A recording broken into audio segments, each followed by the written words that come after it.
All right, welcome to This Explainer. Today, we're uncovering some of the absolute oldest and honestly most fascinating ancient Egyptian religious texts ever discovered. We're talking about a corpus of magic that predates the famous Book of the Dead by centuries, all of it carved directly into the solid stone of subterranean tombs. So let's just dive right in and confront a truly shocking mystery that was hidden deep beneath the sands of Saqqara. When we think of ancient Egypt, we usually picture the gold, the mummies, the massive monuments. We definitely do not think of cosmic cannibalism. But hidden inside some of these ancient pyramids, archaeologists stumbled upon texts that suggest something incredibly dark. Just listen to this visceral threat found in the tombs of Unas and Teti. Unas is the bull of heaven who rages in his heart, who lives on the being of every god, who eats their entrails. I mean, that sounds like a menu straight out of a horror movie, right? But to understand exactly why a pharaoh would be boasting about eating the entrails of the gods, we kind of have to go back and look at how these texts were found in the first place. It really is this incredible underdog story. It started back in 1880 when a French archaeologist named Gaston Maspero started digging at a site in South Saqqara, a site that had actually been mapped out decades earlier.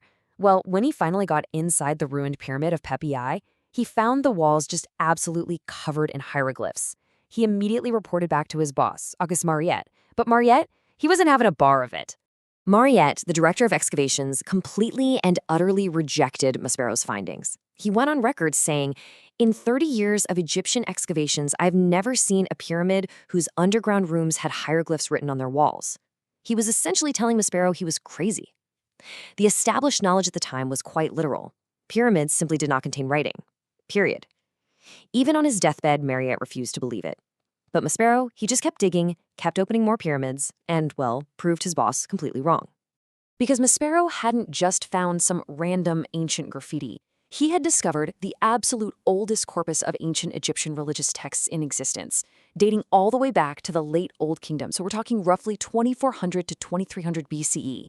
These texts were exclusively carved into the subterranean walls and the sarcophagi of the pyramids themselves. And this wasn't just some weird one-off anomaly either. Starting with King Unas in the 5th dynasty, this massive magical tradition spanned all across the 6th dynasty with rulers like Teti and Pepi II, and it even reached into the 8th dynasty with Quaqere Ibai. So what exactly were all these incredibly powerful pharaohs writing on their walls? Like, what was the actual point of all these hundreds of spells? Well, the ultimate goal of these utterances wasn't just to rest in peace. Far from it.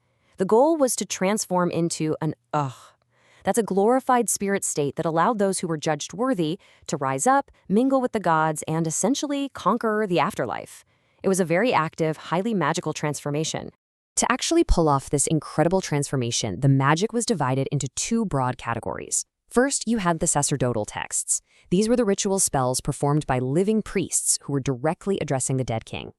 And then you had the personal texts. Think of these as literal magical cheat sheets meant for the dead king's spirit to use on their own journey out of the tomb. Let's look at those sacerdotal texts first. These included the critical opening of the mouth ceremony. Now, this wasn't just some quiet, solemn prayer. The chief elector priest would be reciting these intense spells, while his assistants physically used special instruments to cut holes in the mouth of the deceased.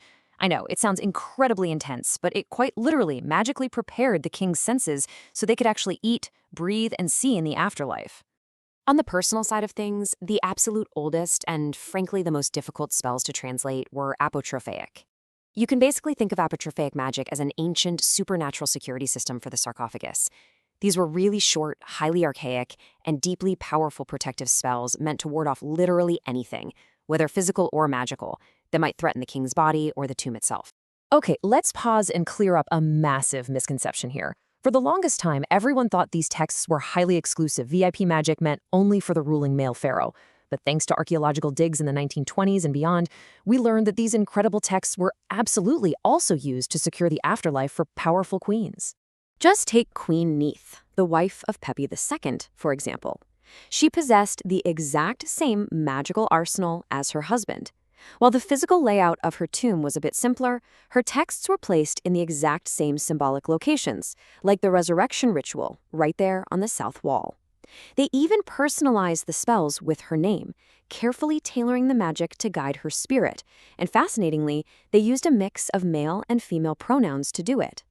So, once the spirit of the king or queen was finally ready to ascend, the pyramid text provided them with very specific, actionable travel instructions.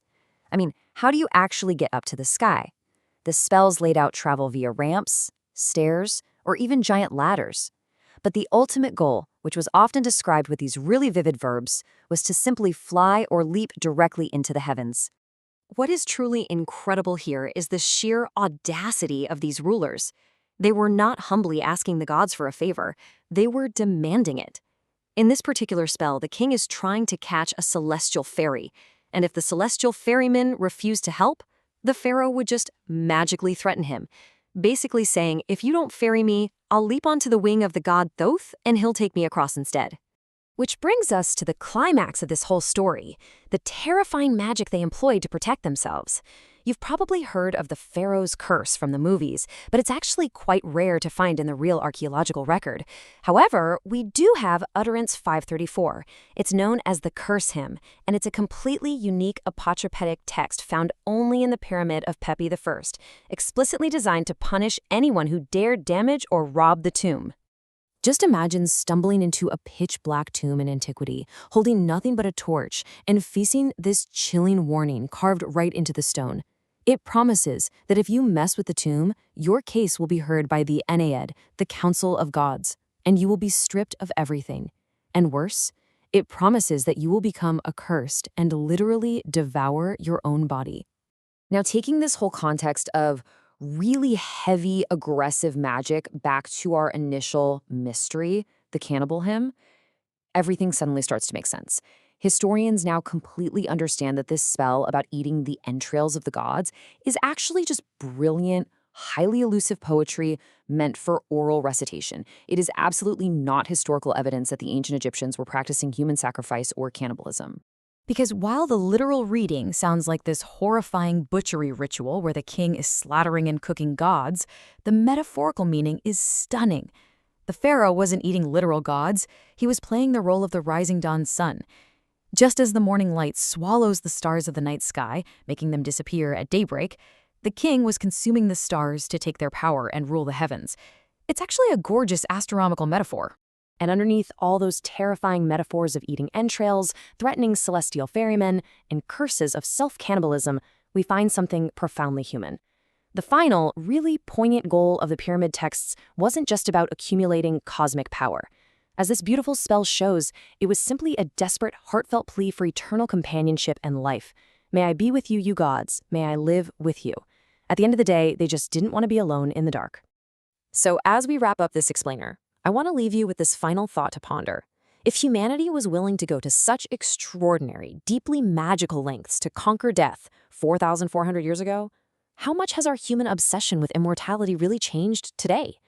I mean, we might not carve spells into subterranean limestone anymore, but from modern medical science to our digital legacies, aren't we still just trying to cheat death? The ancient Egyptians just had a much more poetic way of going about it.